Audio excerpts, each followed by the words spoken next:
तो जनाब बात करेंगे ड्रामा सीरियल दुनियापुर की एपिसोड 9 की रिव्यू के बारे में। और आप लोगों को ये एपिसोड कैसी लगी है, क्या कौन से वाला सीन जो है वो आपका फेवरेट था, तो वो आपने जो है वो कमेंट के अंदर रिव्यूज़ अपने ज़रूर शेयर करने हैं।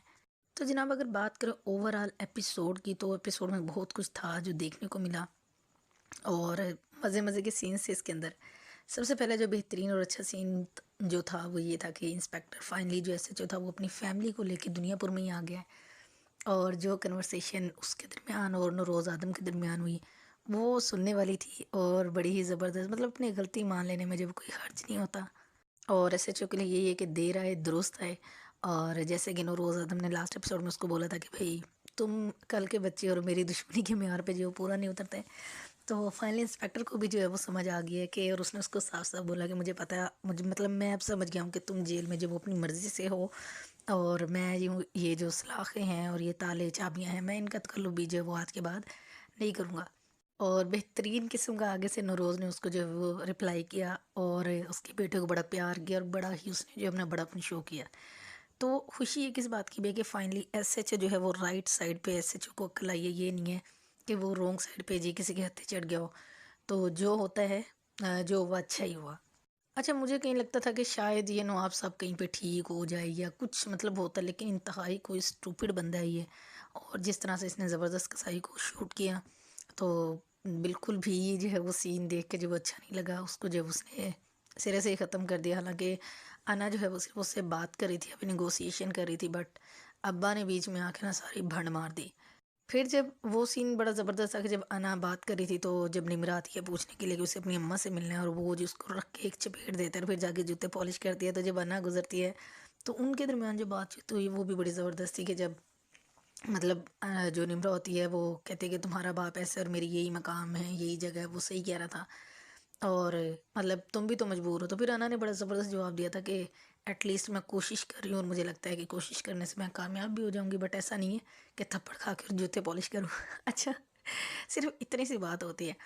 और उसके बाद जो सीन है तो वो इतना ज़बरदस्त था कि हर कोई जो इतना जो है वो लो पोजीशन पे होता है, ठीक है, और प्रेसिंग वाली जो है वो प्रेशर होता है कि जो बिल्कुल लो वाली साइड पे होता है, थोड़ी सी अगर वो हिम्मत कर लें तो वो अच्छे अच्छों की जो है वो बोलती बंद करवा देता है।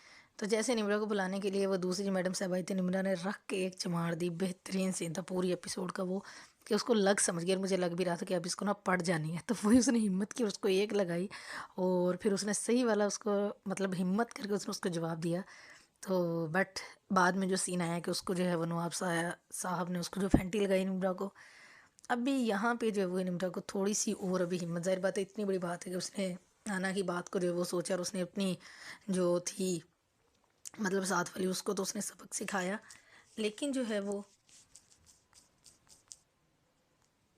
लेकिन अभी नवाब साहब को किस तरह से डील करना है वो भी ये जो है ना सून सीख लेगी। और जो है वो अच्छा खासा नवाब साहब को भी जो है वो इसके किएगा पूरा पूरा जो है वो सज़ा मिलेगी। अना को काफ़ी हर्ट हुआ, ये सारी चीज़ें जो है वो उसके लिए अनबेरेबल है कि ठीक है उसको प्रिटेंड करना पड़ रहा है, बट वो उसके लिए कुछ भी नहीं कर सकती, ये उसकी भी जो है वो मजबूरी है। दूसरी तरफ शामिर ने नौरोज़ आदम को सारी सिचुएशन बताई कि कैसे ज़बरदस्त कसाई को जो है वो मर्डर हुआ, और उसके बाद जो है वो जब वो लोग शहर गए हुए थे तो तब उनके साथ क्या सब कुछ हुआ, और जो भी औरंगज़ेब के अबाउट उसके डाउट थे अपने चचा के बारे में, तो वो उसने उसको बता दिया। तो अब नौरोज़ को भी जो है वो सारी कहानी समझ आ रही है और वो ये सोच रहे कि उससे अब जो है वो बाहर आना होगा।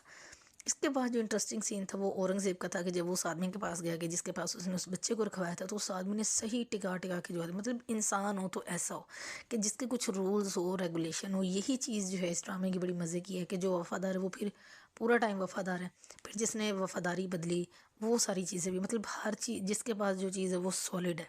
तो ये चीज़ जो बड़ी अच्छी लगती है, और ये मेरा ख्याल है काफ़ी टाइम के बाद ये कॉन्सेप्ट क्योंकि हमारी ज़िंदगियों से ख़त्म हो चुका है। हर बंदा जो है वो टाइमली अपने मतलब के पीछे होता है, मौका परस्त, मफाद परस्ती, खुद गर्जी। तो ये सब कुछ जो है वो चल रहा होता है ज़िंदगी में। तो ड्रामास में भी ऐसी चीज़ जो थी वो मिसिंग थी।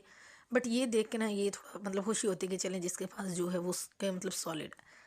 और फाइनली जी एक जो बड़ा हमारे लिए सरप्राइज़ वो ये था कि शमशेर जो था वो ज़िंदा बच गया और वो उस आदमी के पास है। तो उसने औरंगज़ेब से कहा जी इसको ले जाओ, और जी ऐसा कुर्बानी का बकरा इससे बनाओ, साहब इसको मार देगा और तुम्हारी माँ तुम्हें तो बचा ही लेगी। और जैसे कि साहब को पता तो चली गया कि तुम ही उसके जो है वो मुजरम हो। तो औरंगज़ेब की समझ में बात आ रही है, लेट्स सी कि अब औरंगज़ेब का क्या होगा। मुझे नहीं लगता कि जो साहब है वो शमशेर को मारेगा। और हो सकता है कि वो शमशेर को माफ़ कर दे, क्योंकि साहब ने भी तो जो है वो मतलब गलतफहमी की वजह से जो वो उसके बेटे को, इकलौते बेटे को जो वो मार दिया था। लेट्स सी कि इनका क्या मामला होता है और इनका क्या बनेगा। अगेन एक बार फिर सरकार में जी कहते हैं कार्य सरकार में जो मुदाखलत ना करें, और एक बार सरकार ने जो फिर से सरकार का हक है कि वो हर किसी के मामले में पूरी पूरी मुदाखलत करें। एसएचओ ने यानी कि जो आईजी साहब हैं उसने और मिनिस्टर साहब ने मिल के जी डीलिंग की है कि हाँ जी आधा जिनका कंट्रोल जहाँ पे है, जिन हिस्सों पे दुनियापुर के, वो उन्हें दे दें, आधा उनको दे दें। और फाइनली उनका जो है मीटअप करवाया है नवाबों का और आदमों का। तो यहीं पे एपिसोड एंड हुई। लेट्स सी कि क्या रिजल्ट निकलता है, वो एक पॉइंट पे आते हैं या कि नहीं आते, किस तरीके से लेके चलेंगे। तो बड़े मज़े मज़े के ट्विस्ट आ रहे हैं। तो लेट्स सी कि नेक्स्ट क्या होता है।